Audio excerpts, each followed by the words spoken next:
vous a dit qu'une voiture neuve, sortie de concession, c'était la garantie absolue de la tranquillité? Mensonge. Un mensonge éhonté, magnifique et très cher, que vous servent chaque jour des commerciaux souriants dans des costumes impeccables. Vous quittez le parking luxueux de la concession en cette année 26, vous inspirez à plein poumon cette odeur inimitable de plastique et de cuir neuf, et vous vous dites que pendant les 10 prochaines années, vous n'aurez qu'à faire le plein et changer le liquide lave-glace. Je vous entends déjà soupirer de soulagement, fier de votre achat. Mais attendez.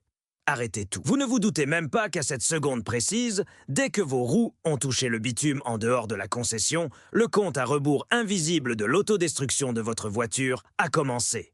Salut, ça fait plus de 15 ans que je suis dans la bagnole.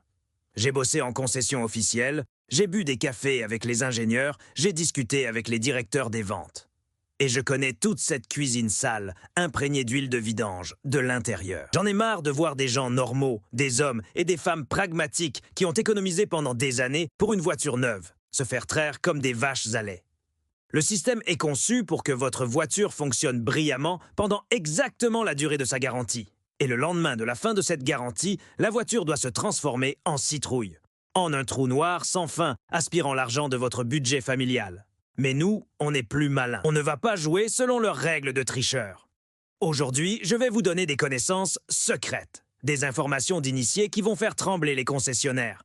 Nous allons décortiquer, étape par étape, ce qu'il faut faire juste après l'achat d'une voiture neuve pour la transformer en un tank indestructible. Écoutez attentivement, car ces connaissances vous feront économiser une fortune à l'avenir. Prêt à hacker le système? Alors, gaz. Et la toute première chose à laquelle vous êtes confronté en tournant la clé ou en appuyant sur le bouton Start, c'est le cœur de votre voiture, le moteur. Vous demandez au commercial dans le showroom pour le rodage. Il sourit avec condescendance. Il vous dit « Mon pote, la technologie a fait d'énormes progrès ». Il dit « Installe-toi et mets pied au plancher ». Mais votre voisin de garage expérimenté, tonton Michel, vous dit le contraire. Il dit « Roule comme une mamie pendant les 2000 premiers kilomètres ». Ne respire même pas sur la pédale d'accélérateur. Et vous savez quelle est la plus grande ironie? Ils ont tous les deux terriblement tort. Ces deux conseils vont méthodiquement et sûrement tuer votre moteur tout neuf. J'ai lu des rapports d'ingénierie confidentielle de cette année. J'ai parlé avec des tribologues. Ce sont des scientifiques qui étudient le frottement au niveau moléculaire. Ce que je vais vous dire va bouleverser votre vision des voitures modernes. Oubliez les contes de fées de papy sur le fait que les pièces à l'intérieur du moteur doivent se roder doucement et longtemps. Ça marchait il y a 30 ans. À l'époque, les parois des cylindres après l'usinage étaient rugueuses, comme une râpe à fromage. Aujourd'hui, dans les usines, ils utilisent des lasers. Ils utilisent un procédé complexe de honnage en plateau. Les parois du cylindre sont déjà presque parfaites en sortie d'usine. Et les segments de piston sont recouverts de carbone amorphe, un truc aussi dur que le diamant. Si vous écoutez votre voisin et que vous conduisez le premier mois en mode limace asthmatique, vous commettez une erreur fatale. J'entends déjà votre question. Vous pensez, attendez, pourquoi une conduite douce tue-t-elle le moteur? Imaginez les segments de piston. Beaucoup pensent qu'ils se plaquent contre la paroi d'eux-mêmes, comme des ressorts. C'est un mythe. Pour qu'un segment se plaque fermement contre le cylindre et ne laisse pas passer l'huile, il lui faut une pression colossale. Cette pression est créée par les gaz d'échappement au moment de l'explosion du carburant. Les gaz s'infiltrent sous le segment et le dilatent de l'intérieur avec une force énorme. Si vous caressez la pédale d'accélérateur et roulez à bas régime, il n'y a pas de pression. Le segment glisse simplement sur un épais film d'huile. Il ne se rôde pas. Par contre, il commence à polir les pores microscopiques du cylindre jusqu'à obtenir un miroir de verre. Les ingénieurs appellent cela le glaçage des cylindres. Les pores se bouchent avec un vernis brûlé. Le cylindre devient complètement lisse. L'huile n'a plus rien pour s'accrocher. Les segments commencent à travailler à sec. Les gaz brûlants s'infiltrent dans le carter et détruisent votre huile. Le moteur perd sa compression. Et tout ça juste parce que vous avez trop ménagé votre nouvelle voiture. Le concessionnaire sera ravi, car à 100 000 km, vous viendrez chez lui pour une réfection moteur. À vos frais, bien sûr. Attendez, vous êtes déjà prêt à démarrer la voiture et à mettre gaz à fond pour défier toutes les instructions? Retirez votre pied de la pédale. C'est le deuxième piège mortel. Le commercial qui vous a conseillé de mettre pied au plancher dès le premier jour a aussi menti. Si vous tirez toute la quintessence d'un moteur neuf juste après avoir quitté la concession, vous allez provoquer un choc thermique instantané. Le piston, sous l'effet de la charge extrême, se dilatera plus vite que les parois du cylindre. Le jeu de fonctionnement salvateur disparaîtra. Le métal surchauffé du piston va littéralement se micro-souder à la paroi. Et au cycle suivant, ce morceau de métal s'arrachera. Bonjour la rayure, adieu le bloc moteur. De plus, n'oubliez pas les débris. Dans un moteur neuf, il y a toujours de la limaille de rodage, des micro-résidus de fonderie, des restes de pâte à joint. Si vous mettez le régime maximum, cette saleté va rayer à mort les coussinets de Villebrequin. Alors, comment déjouer ce système? Comment rendre le moteur vraiment immortel? Mémorisez la règle d'or d'un rodage réussi. C'est la règle du yo-yo dynamique. Aucune monotonie. Pas de conduite au régulateur de vitesse sur une autoroute déserte. Votre moteur doit respirer profondément, puis se reposer impérativement. Pour commencer, faites toujours chauffer complètement le moteur avant de partir. Ensuite, vous prenez la route et vous accélérez franchement. Appuyez sur la pédale à 40, voire 70%. Accélérez vivement. Faites-le grimper jusqu'à 3000, 4500 tours par minute. Laissez les gaz brûlants dilater ces segments en diamant. Laissez-les percer le film d'huile et créer une étanchéité parfaite avec la paroi du cylindre. Et maintenant, le secret le plus important. Dès que vous avez accéléré, lâchez complètement l'accélérateur. Ne passez pas au point mort. Ne débrayez pas. Laissez la voiture freiner avec le moteur. Pourquoi faire ça? C'est d'une simplicité géniale. Quand vous freinez avec le moteur, un vide incroyablement puissant se crée à l'intérieur du cylindre. Il fonctionne comme un aspirateur industriel surpuissant. Il aspire l'huile vers le haut, refroidissant instantanément les pistons surchauffés. Il évacue toute cette limaille de rodage mortel de la zone de friction. Le moteur a travaillé sous une charge sérieuse, a mis les segments en place, puis s'est brusquement refroidi et nettoyé. Un véritable yo-yo émotionnel pour le métal. Tension intense et relaxation complète. Pratiquez ce rythme saccadé et pulsé pendant les 1500 à 2000 premiers 6 km. Oui, ça demande votre attention. Oui, ce n'est pas aussi confortable et relaxant que d'enclencher le pilote automatique et de boire un café. Mais c'est ainsi que vous allez forger vous-même un moteur parfait et indestructible. Vous obtiendrez une compression d'usine démentielle. Votre moteur ne bouffera pas d'huile, ni dans 5, ni dans 10 ans. Et les commerciaux souriants et les mécanos rusés de la concession se passeront de votre argent. On reprend le contrôle. Et ce n'est que le début. Et voilà, vous avez parcouru vos 2000 premiers kilomètres. Bravo! Vous avez sauvé votre moteur. Vous pensez pouvoir vous détendre? Pas si vite. Nous arrivons à la plus grande arnaque du monde automobile du 21e siècle. À la grande et terrible tromperie qui s'appelle Long Life, où l'intervalle de vidange à rallonge. Le concessionnaire vous déclare solennellement « Revenez pour la première révision dans 15 000 km ». Et certaines marques européennes écrivent même dans leur carnet d'entretien « Vidange tous les 30 000 km ». Ça sonne bien, non? Vous vous dites « Quelles économies, ils sont forts ces ingénieurs ». Réveillez-vous. J'ai parlé à des dizaines de motoristes et chaque fois qu'ils entendent la phrase « vidange tous les 30 000 », ils ont un rire nerveux. Vous savez pourquoi? Parce que l'huile, c'est le sang du moteur. Elle ne fait pas que lubrifier les pièces, elle évacue la chaleur excessive et absorbe toute la saleté, la calamine et les produits de combustion. À 10 000 km, en usage urbain, avec nos bouchons, nos feux rouges et nos démarrages à froid en hiver, n'importe quelle huile synthétique de pointe se transforme en flotte dégueulasse. Elle perd ses additifs. Et à 15 000 km, elle commence à s'épaissir et à se transformer en une mélasse noire et pâteuse. Que se passe-t-il ensuite? Cette boue commence à boucher les fins canaux d'huile. La segmentation se gomme, c'est-à-dire que les segments se collent au piston à cause de la calamine. Le moteur s'étouffe comme un homme dans la fumée. Le grippage commence, les rayures et bonjour la réfection moteur pour des sommes astronomiques. Un de mes potes chauffeurs de VTC a décidé de suivre à la lettre les instructions du concessionnaire. À 80 000 km, son moteur est tout simplement mort, bloqué en pleine course. Et le concessionnaire a refusé la garantie, trouvant 1000 prétextes sur une mauvaise utilisation. Alors, que faire?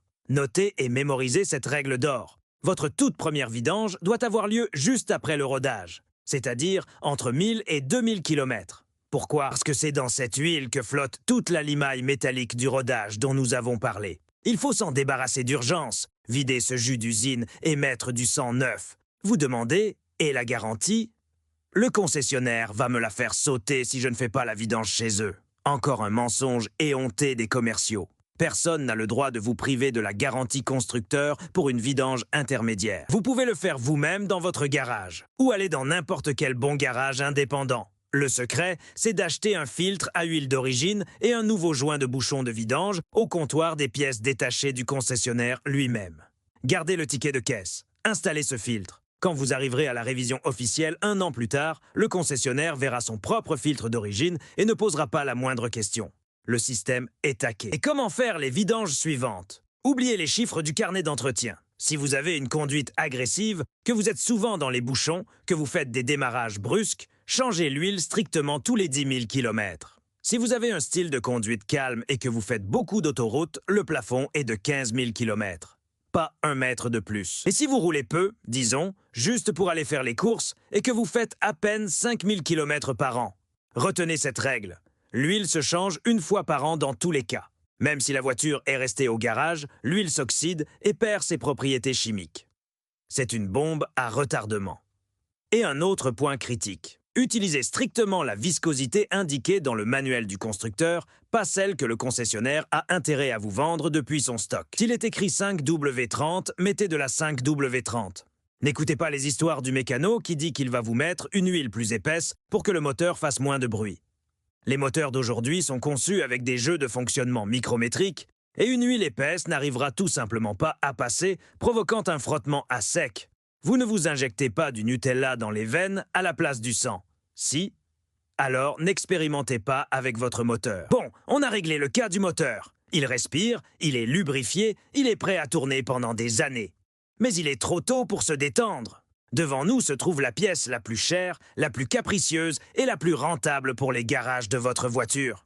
Ce qui pousse souvent les gens à vendre leur voiture en larmes. Je parle de la boîte de vitesse. Aujourd'hui sur le marché, il ne reste presque plus de bonnes vieilles boîtes manuelles fiables. Presque toutes les voitures modernes en 26 sont équipées de boîtes automatiques, de variateurs qu'on appelle souvent CVT ou de boîtes robotisées type DSG. Ce sont des assemblages high-tech extrêmement complexes. Et vous savez ce qui est le plus drôle et en même temps le plus effrayant? Dans la plupart des manuels, il est écrit noir sur blanc. L'huile de la boîte de vitesse est à vie. Aucun entretien n'est requis. Ça ressemble à de la magie, non? De l'huile éternelle, la pierre philosophale de la mécanique. Et maintenant, utilisons notre cerveau et posons la question qui fâche. Qu'est-ce que le constructeur appelle la durée de vie du véhicule? Je vais vous répondre. Pour eux, la durée de vie, c'est la durée de la garantie, c'est-à-dire 100 000 km ou 3 ans. C'est tout.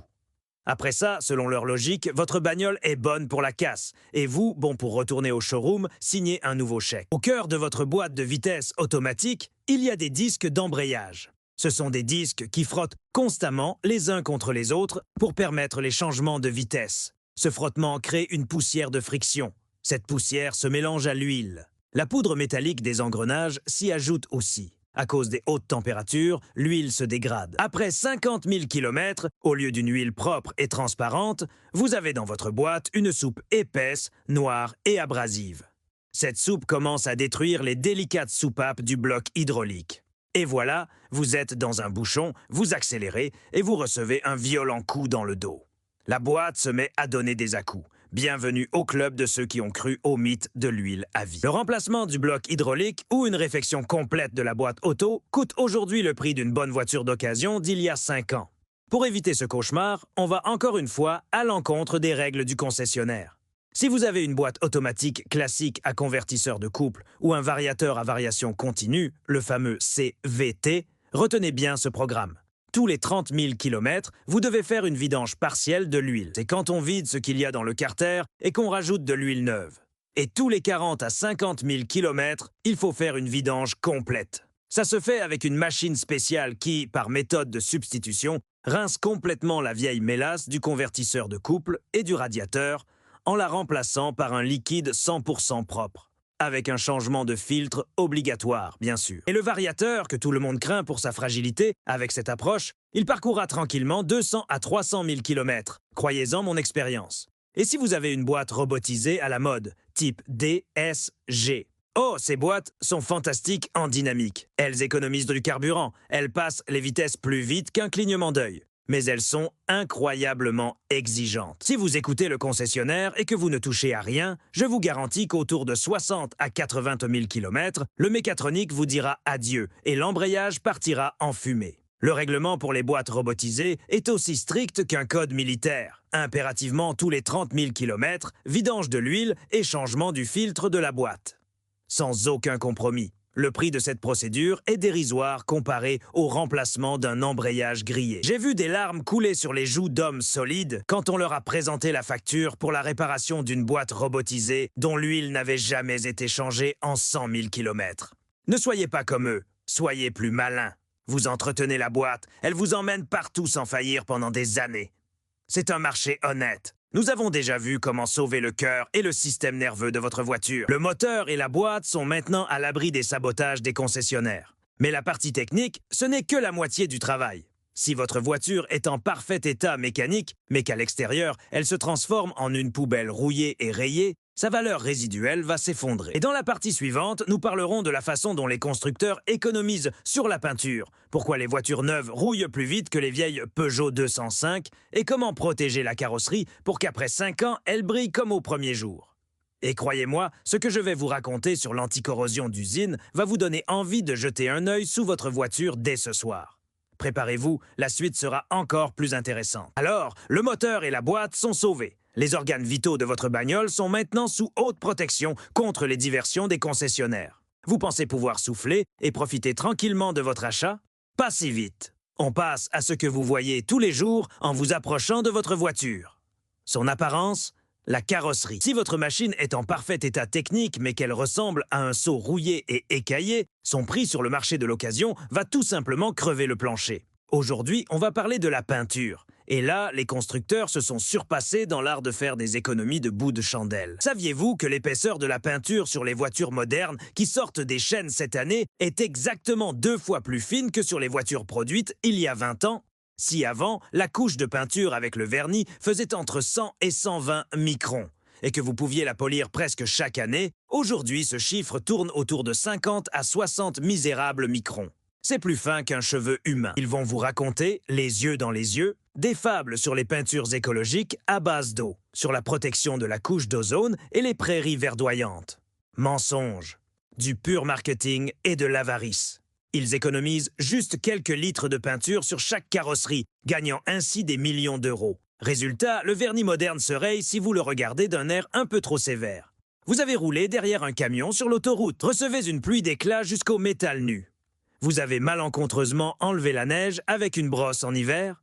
Toute la carrosserie se couvre d'une fine toile d'araignée de rayures et la voiture a l'air, après 6 mois, d'avoir été lavée au papier de verre. Comment protéger nos investissements? Le seul moyen qui fonctionne à 100% pour sauver la carrosserie, c'est le film de protection. Et je ne parle pas du vinyle bas de gamme qui devient terne et se fissure au bout d'un an. Je parle d'un film polyuréthane de qualité. Oui, ça coûte de l'argent, mais c'est un investissement qui est rentabilisé de multiples fois. Le polyuréthane a une épaisseur de 150 à 200 microns. C'est un vrai blindage. Un caillou projeté à 100 km/h rebondit simplement dessus, sans laisser la moindre trace sur la peinture d'origine. Vous n'êtes pas obligé de recouvrir toute la voiture si le budget est limité. Il suffit de protéger ce qu'on appelle la zone de risque. C'est le pare-choc avant, le capot en entier, les ailes avant, les phares et les montants du pare-brise. Et voici un secret d'initié qu'on oublie souvent. Demandez absolument à votre installateur de coller de petits morceaux de film dans les creux sous les poignées de porte. Regardez n'importe quelle voiture de 3 ans sans film, là, sous les poignées, c'est un carnage de rayures laissées par les ongles et les bagues. Et la propriété la plus incroyable du polyuréthane de qualité, c'est qu'il est auto-cicatrisant. Si de petites rayures apparaissent sur le film à cause des lavages, il vous suffit de laisser la voiture au soleil d'été ou de verser de l'eau chaude sur la partie concernée. Le film se rétracte et les rayures disparaissent sous vos yeux. C'est de la pure magie qui conservera l'aspect sortie d'usine de votre voiture pendant 5 voire 10 ans. Mais j'entends déjà vos objections. Vous me dites, écoute, je ne fais que le trajet maison-boulot dans des bouchons interminables à 30 km/h. Je ne vais jamais sur l'autoroute. Pourquoi aurais-je besoin de ce blindage de chars d'assaut coûteux? Remarque juste. Si vous êtes un pur citadin et que l'autoroute est une rareté pour vous, le film peut en effet être une dépense excessive. Dans ce cas, votre choix, c'est la céramique ou les traitements polymères modernes. La céramique ne vous sauvera pas d'une brique qui vole, soyons honnêtes. Par contre, elle crée sur la carrosserie une couche hydrophobe surpuissante. L'eau et la saleté glissent dessus comme sur les plumes d'un canard. Les fientes d'oiseaux et la sève des arbres, qui peuvent brûler le vernis fin moderne jusqu'à la base en quelques jours au soleil, ne pourront tout simplement pas s'accrocher à la céramique. La voiture se salira moins, sera plus facile à laver et elle acquérera cette brillance profonde et miroitante qui fera tourner les têtes des passants. L'important est de renouveler cette couche au moins une fois par an. Maintenant, jetons un œil là où vous ne regardez jamais, sous la jupe de votre voiture, sur son soubassement. Le concessionnaire vous a assuré que la carrosserie est galvanisée et bénéficie d'une protection à vie contre la corrosion. Encore un conte de fées pour acheteurs naïfs. La protection d'usine du soubassement sur la plupart des voitures modernes, surtout dans le segment grand public, est une vaste blague. Sur la chaîne de montage, un robot applique une fine bande de mastic sur les soudures, pulvérise un peu de produit sur les longerons et tout le reste, c'est juste de l'après-nu.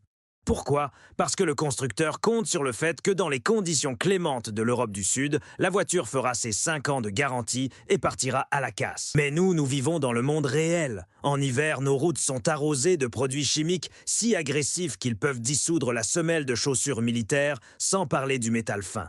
La rouille, c'est le cancer de l'automobile. Elle commence discrètement. Et si vous ne faites rien, au bout de 3 ans, en enlevant les belles protections en plastique du soubassement, vous découvrirez des plaies oranges et pourries. C'est pourquoi ma règle d'or est la suivante. Juste après l'achat, pendant que la voiture est encore parfaitement propre et n'a pas vu le sel de l'hiver, amenez-la pour un traitement anti-corrosion professionnel. Et là se cache un autre piège. N'acceptez en aucun cas un traitement bon marché dans le garage du coin où tout le soubassement, y compris les bras de suspension et le pot d'échappement, est simplement recouvert d'un mastic noir type bitume. C'est la pire chose que vous puissiez faire. Le mastic bitumineux bon marché sèche avec le temps, se fissure et l'eau commence à s'infiltrer dessous. Un effet de serre se crée. De l'extérieur, le soubassement semble noir et beau, mais à l'intérieur, le métal pourrit 3 fois plus vite. Un bon traitement anti-corrosion se fait tout autrement. Le professionnel doit enlever tous les caches en plastique et les écrans thermiques. Ensuite, tout le soubassement et les passages de roues sont recouverts de composés spéciaux résistants à l'usure à base de caoutchouc ou de polyuréthane. Mais le plus important, ce sont les corps creux, les bas de caisse, les longerons, l'intérieur des portes.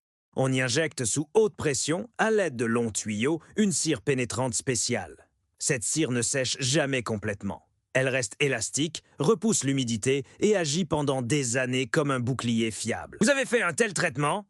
Bravo! Votre voiture devient une capsule temporelle. Mais n'oubliez pas de la mettre sur un pont élévateur tous les 3 ou 4 ans pour simplement inspecter le revêtement et le rafraîchir là où le sable aurait pu l'user. Bon, nous avons sauvé le moteur, protégé la boîte, conservé la carrosserie et le soubassement. Votre voiture est prête pour l'hiver nucléaire. Mais tous ces conseils seront absolument inutiles si vous commettez une erreur fatale dès le choix du véhicule. Si vous achetez une voiture qui n'est physiquement pas adaptée à votre style de vie. Et nous passons ici à la 6e et plus importante étape.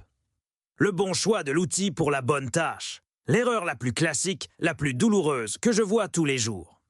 Une personne vit dans une grande ville. Elle fait 5 km le matin pour aller au bureau dans des bouchons monstres et 5 km le soir pour rentrer. Et pour cela, elle s'achète un énorme SUV avec un moteur turbo diesel moderne. Pourquoi?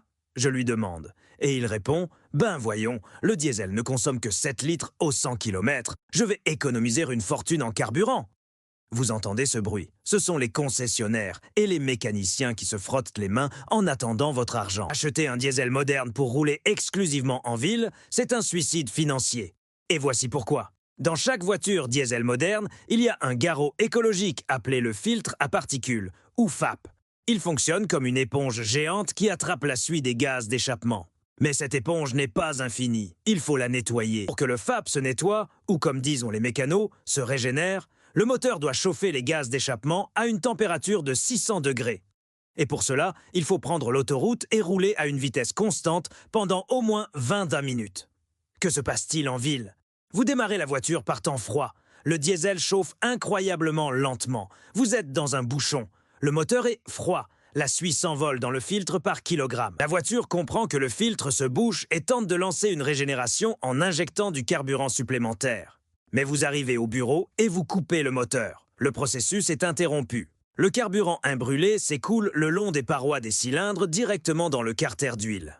Le niveau d'huile commence à monter, elle se dilue avec le gazole et perd ses propriétés. Le moteur commence à s'user à une vitesse catastrophique. Et le filtre à particules se bouche complètement.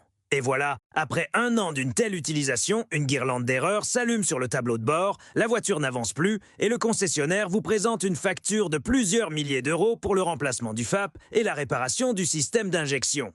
Toutes vos économies de carburant sont parties en fumée en 1 seconde. Retenez bien, pour la ville, pour les courts trajets, pour les bouchons, prenez uniquement une essence ou un hybride classique. Je parle de ces hybrides qu'il ne faut pas brancher, ils rechargent la batterie eux-mêmes grâce à l'énergie du freinage. Dans un bouchon, un tel hybride se déplace en mode électrique, économisant du carburant et préservant la durée de vie du moteur à essence. Les plaquettes de frein sur ces voitures durent 100 000 km, car la voiture freine avec le moteur électrique. C'est le choix idéal, génial, pour la jungle urbaine. Et laissez le diesel à ceux qui vivent à la campagne et parcourent chaque jour 50 km sur des voies rapides. Là, le moteur diesel vivra longtemps et heureux.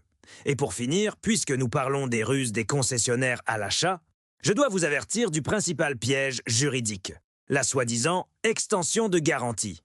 Vous achetez une voiture, la garantie de base est de 3 ans. Et là, le vendeur à la voix de velours vous propose d'acheter une garantie pour la 4e et la 5e année pour une somme séparée, assez conséquente. Vous vous dites, super, j'achète ma tranquillité d'esprit pour 2 ans de plus. Arrêtez-vous.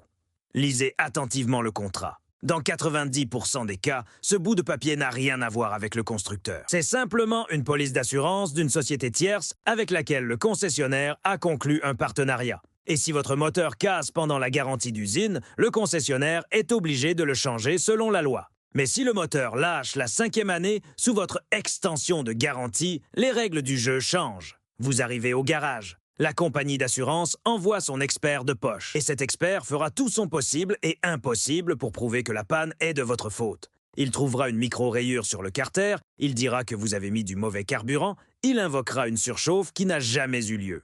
Il n'est tout simplement pas rentable pour eux de payer votre réparation de leur poche. Alors ne nourrissez pas les assureurs. Mieux vaut mettre cet argent de côté pour un entretien de qualité, comme nous en avons parlé aujourd'hui. Et votre voiture ne tombera en panne ni la 4e ni la 10e année. Nous vivons à l'ère de la consommation. Le système veut que vous soyez stupide, crédule et que vous payiez constamment. Ils veulent faire de vous une vache à lait qui apporte docilement son argent à la caisse au premier appel du responsable du service après-vente. Mais maintenant, vous êtes armés. Vous connaissez leurs secrets. Vous savez comment roder un moteur, quand changer l'huile, comment sauver une boîte de vitesse, comment protéger la carrosserie de la rouille et pourquoi il ne faut pas acheter un diesel pour aller chercher le pain. Vous êtes sortis de la matrice. Appliquez ces connaissances, partagez-les avec vos amis. Ne laissez pas le business automobile profiter de votre ignorance. Si ce contenu vous a ouvert les yeux et vous a fait économiser de l'argent, abonnez-vous à la chaîne Zéro Gaz, plein de jazz. Lâchez votre meilleur pouce bleu sur cette vidéo et écrivez dans les commentaires l'arnaque la plus éhontée que vous ayez personnellement subie de la part d'un concessionnaire. Nous devons les démasquer. Et dans le prochain épisode, je vous révélerai un secret encore plus terrible. Nous décortiquerons comment les mécaniciens vous arnaquent lors de l'entretien régulier en gardant pour eux vos pièces neuves et votre huile.